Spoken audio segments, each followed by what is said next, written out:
You're listening to the Journey Podcast. In today's episode, we explore what happens when coaching meets mental health and a life of abundance and possibilities opens up. Hi, I'm Petra Brunbauer, and with decades of experience with sadness, pain, anxiety, and stress, I finally figured out how to leave all that behind. And this podcast shows you how to break free permanently so you can reclaim your sanity and find the self-esteem and energy to go after the life you desire. With real talk about mental health, holistic healing, and the tough journey of coming out the other end. This is the Journey Podcast. Welcome to today's episode. Today is part of International Stress Awareness Week, and for this special bonus episode, I dove into the world of coaching. Mostly, coaching is known to support entrepreneurs or athletes achieve their goals. Coaching means optimizing, pushing through, and breaking any limiting beliefs that may exist so clients can go further, earn more money, or perform better. And coaching is also a great tool for holistic healing.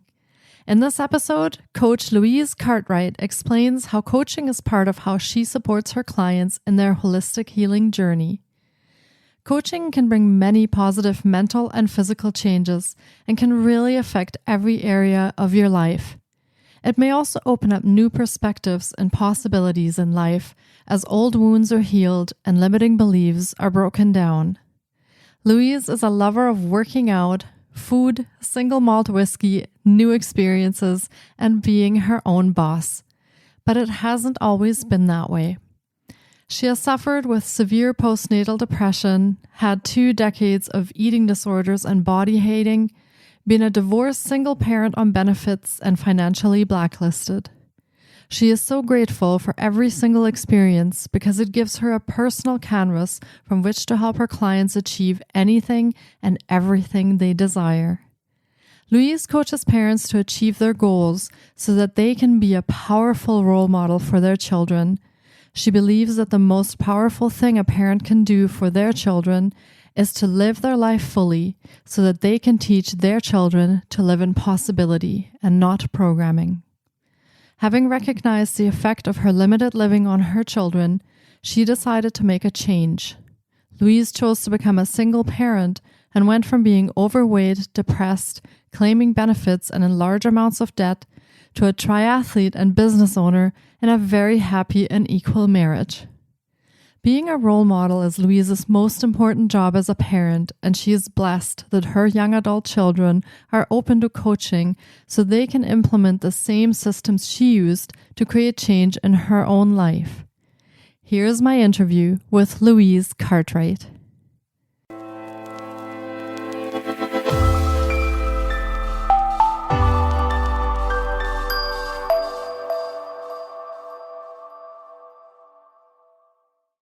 Hi, Louise. Thank you so much for coming on the podcast today. I'm excited to explore the world of coaching with you. It is so interesting how that relates to holistic healing and mental health. Welcome to the podcast. Thank you so much for having me. Great. And to start off, do you want to share a little bit about yourself and how you got into this work? Yeah, absolutely. So it's been quite a long journey to get here, but basically I suffered with mental health myself with quite severe postnatal depression. So this was 20 odd years ago now. It all started to change the minute I left a relationship and took myself back off to college and started doing things for me. And some years later, I ended up setting myself up in business as a personal trainer. But 2 things happened when I did that. Number one was that I realized that there was still a lot of anxiety creating thoughts that I had, and I suffered with my mental health quite a lot as I built that business up. And also I realized when working with my clients, wasn't the physical aspect of working out that it was the issue, it was the things that were going on in their head and their self-image. So over a period of time, I kind of closed that business down and went over to America in 2018 and did my coaching. I became an NLP coach as well. And it was really only then that I understood that my thoughts weren't who I was. I didn't have to keep them. I could change them. And that experience of becoming a coach and doing my NLP as well completely transformed the way I looked at my own head and my own thinking. And I've been coaching ever since. Wow, that's fantastic. And so you touch a little bit about going to America and doing the NLP coaching. And how would you say that coaching in general changed your life? Were there any specific things that you noticed on how that affected you? For sure, yes. I did the NLP in 2017, and that changed everything for me because I started to see that my emotions and my thoughts were literally just being created by how I was filtering information that I was receiving, and that my brain was literally like a computer, and what was being churned out wasn't actually a reality or a fact. It was just something that was being filtered through these file boxes that we have, and I was just churning out information that fitted the model of the world that I had. So that was the first time when I started to realize that I had so much more power over my mind and therefore emotions than I thought. But when I went out and did the coaching in 2018, the biggest thing that changed for me, and still continues to be the thing that I love most today, is the power of understanding questions that we use with other people, but the questions that we use within ourselves to seek out resourceful answers, and answers that put us in a better emotional state. We're not taught at school how to think, we're taught how to learn, and we're certainly not taught how to communicate, we're just taught how to speak and how to listen. So putting those two things together, I came away after 5 days of coaching for 10 hours a day, literally felt like a completely different person. Like I had this whole toolbox in front of me now that would help me to guide my thinking and to create a reality that I wanted, rather than how do I manage in the reality that I've got. I didn't want to stay there anymore. I wanted to not manage. I wanted to actually create a reality. And those tools that I'd got from the NLP and from the coaching have given me that over and again. That sounds fantastic. And what would you say makes coaching such a powerful tool to help with mental health issues like sadness, anxiety, and stress, which you experienced as well? Yeah, and I think that's why I love it so much, because I can look back and reflect on, now I can look back and say, what was it about those times in my life when I struggled so badly? And I can see now that there was a lot of feelings and beliefs that I had about myself that made me feel that my options were limited. I stayed in situations, in relationships that were unhealthy, and I didn't at that time know how to think differently about that. I didn't even know it was a thought process. I thought it was, this is the circumstance, I'm stuck here and I need to wait for it to sort itself out. So for me, when it comes to, and just, on a side note, like I have, my eldest daughter is 22, and she suffers with very high levels of anxiety, and she has suffered with depression, and I've been coaching her, and she's made phenomenal progress because she too didn't understand that these powerful emotions that she felt came from a thought that she was having, and that she had the ability to change that thought. So when it comes to dealing with emotions, all of our emotions are coming from a thought that we keep having. And whilst it might seem in that moment that we can't think something different, and I totally get how hard that is to do that, we can teach ourselves how to do that. Coaching allows you to ask better questions that creates opportunities and outcomes, versus replaying these thought processes that keep us stuck in a situation that we're in. It allows us to take personal responsibility. It puts us in the driver's seat of how we choose to take action today. And if that action is like the tiniest thing, it's still an action, and we can start to reprogram our mind and our thinking so that we've always got something at our disposal, and we don't have to stay in these places of lower energy for as long as we used to. So it's a process, and it's a process that will last you a lifetime. Wow, that is some very powerful insight. And I'm very glad that you shared that with us. Now, who do you usually work with? And what can make coaching challenging when you work with your clients? I can make challenging coaching. and I'll tell you why. And I really rebelled against this. When I first worked with the first coach and did my initial training, he said, like, one of the things he taught us was that you're paid to push. You're not there to be somebody's friend. Their friends will have conversations with them that will say, oh, you're doing okay, stay where you are. Whereas as a coach, we're not paid to do that. We are paid to challenge the conversations that you're having with yourself. So in the past, I've worked a lot with small business owners, mainly women who have decided to set up a business for themselves. But what's getting in the way of them and the financial success that they want is the thoughts that they keep having, and managing their time around their other commitments, like with their family, and also the thoughts that they have about themselves and money. Over the last year or so, since I lost my dad, I've transitioned into life coaching parents, because what I've come to realize is if I can coach parents to achieve their goals, they then make sure that they're a powerful role model for their children, and they break that cycle of programming. So they teach their children to live in great possibility rather than in limitation of generational programming. Mhm. So what makes it challenging really is the fact that you have to be willing to understand that a coach is only there as your conduit, as your facilitator. They are there to hold up a mirror to you, to ask the questions that you wouldn't know how to, or maybe wouldn't be willing to ask yourself. And they're going to be there to encourage you to commit to certain actions so that you know that every single step in the way, you're in the driver's seat. Like, we're not here to heal you. We're here to just provide a space for you to do your own healing and your own growing. And that's the biggest challenge, because people don't tend to have as much belief in themselves as they need. But that's part of coaching as well, right? We help them to develop that belief set so that they can take the action they need to create the life that they want to live.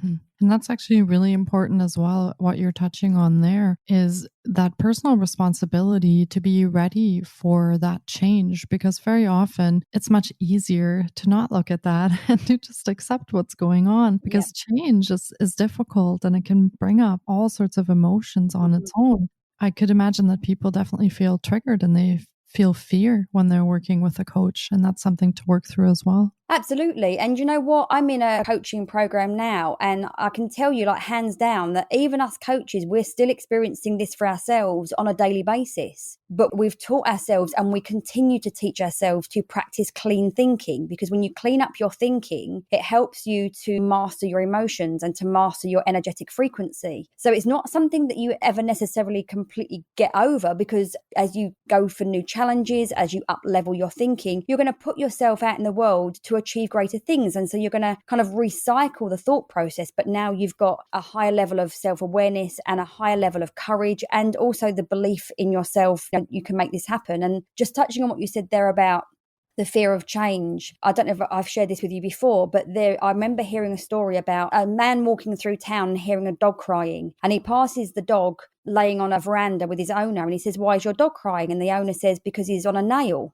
And the owner says, "Well," and he says, "Well, why doesn't he get off?" And he said, "Because it's not painful enough yet." And that tends to be what happens for us, is we're in the pain of the discomfort of our situation, but at the moment, the pain of change is even greater. So we'll just keep sitting on the nail until we can't sit on the nail any longer. My thing is, I want to get to people before they have to get off the nail. I want to help them off it, because the sooner we can take that personal responsibility, the sooner we realize just how much courage we do have and how much we are capable of.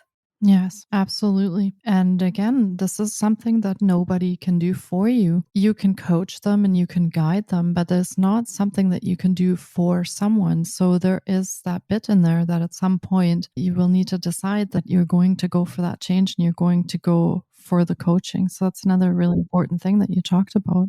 Yeah. Now, you also have some self-coaching cards available for download on your website. How can our listeners use those and how can they help? So, like I spoke to before, I was blown away when I started coaching about, like, just asking questions. Then I was like early 40s. How did I get to early 40s and not understand the power of the question? So if I was like that and I'd been in the personal development realm for a long time, then I know there's a lot of other people that don't yet understand. So I wanted to create something which helped people to start accessing coaching immediately without having to pay for it, and so they could start to understand. So I created the self-coaching card deck and just kind of came up with 30 questions that I knew would help them to access a different way of thinking. And the way I encourage people to use it is very much on an intuition base. So I recommend they download them right to their phone, and either in the morning when they're journaling, or maybe they're just going out for a walk, or they're going to do a walking meditation, or whatever it looks like for them, just to scroll through, and whatever question that comes up, like, let your mind go with that, answer it, see what comes up, see if you can relate it to a particular situation in your life right now. The other way that you can do that is if there is something that you're struggling with, to do the same thing. You could go through every card, you do a card a day. You could scroll through and just let it land. And then to support that, there are 30 kind of confirmation statements. So these are helping to develop courage, helping to develop clarity, helping to develop that self-belief. As an intuitive coach, part of my work is really helping people to remember their innate power. So these coaching cards are all about helping you to reconnect with that. And you can download those right from my website. Fantastic. And we will talk a little bit later about how people can find you. Mm-hmm. Do you have one more question I would like to ask you, and that's around the timing of coaching. Mm-hmm. For people who are listening, they may be wondering, because you spoke before about how you took quite a bit of coaching and coaching training. And what can people expect if they start working with a coach? How long before this starts working, or how long before they see results? Or is that a very individual thing? Goodness, that is a fantastic question. So thank you for that. So one of the things that I say to my clients is that literally you're choosing your own timeline. I'll give you an example. So I was working with a client recently, and one of the things that we were working on was that she really wanted to take control back of her body image and her weight and her health. And she happened to mention as well that she loved tacos or nachos or whatever, and you didn't want to give them up. And I was like, well, what makes you think you have to give them up? And it's just that society says you've got to eat this way, you've got to do it that way. So I said, so what if you could lose weight and eat tacos? So she said, I love that idea. So I said, okay, so what might it look like for you? I said, as an example, if you're eating them 7 days a week right now, you could come down to 5 and you will lose weight, or you could cut down to 2. I gave her the option to say, like, how quickly do you want to progress? Mm-hmm. So the progression is going to come from really not just the action that you take, but the energy that you choose to have, because we all know a lot of people in this world who work really, really hard and put a lot of energy into everything that they do, but they don't seem to get very far because our energy, our frequency behind that, our intention is far more powerful. So I work with all new clients in the first instance on a 6-month basis. Now, that's result orientated. So whatever result they want, we know we're going to get there in 6 months. However, some clients will get there in 3. And what we do in those following 3 months is one of two things. We either say, look, clearly you know what you want and where you're going. We can go to another level in the next 3 months. Or I help them in that 3 months to really anchor into that new self-identity so that the results are sustainable. One thing I never want to teach people is like, let's go really, really, really, really quick, because if that hasn't landed as a new identity for them, they will revert back. So that 6 months gives them a chance to properly embed that. So as far as time goes, like, you could change your life in 6 months if you do the work. Some clients will take 6 months just to work through the thoughts that they're having that are creating the outcome that they've got. And they might not see a lot of results in their physical reality, but inside themselves, they feel like a completely different person. And for me, that's the best result ever. If someone was working specifically towards a goal, again, it comes to the amount of action that they put in to that specific goal over a period of time. I truly believe that you can kind of like change your life in 6 months if you put all the energy in. And I'm very keen to kind of say to clients, make sure that at the very beginning, they have some idea of what kind of progress they want to make, so that every couple of weeks we can check in. Are you making progress at the rate that you desire? If not, what's going on? Let's discuss that. And that's how the coaching progresses. Mm-hmm. Yeah, I like that. That's very individual, and people can go as fast or as slow as they feel it works for them. That's fantastic. Yeah. And I was also wondering if there are some listeners that might be hesitant or a bit scared to start working with a coach, because, you know, the truth is things are going to come up and they're going to have to face maybe some uncomfortable things that they've been putting aside.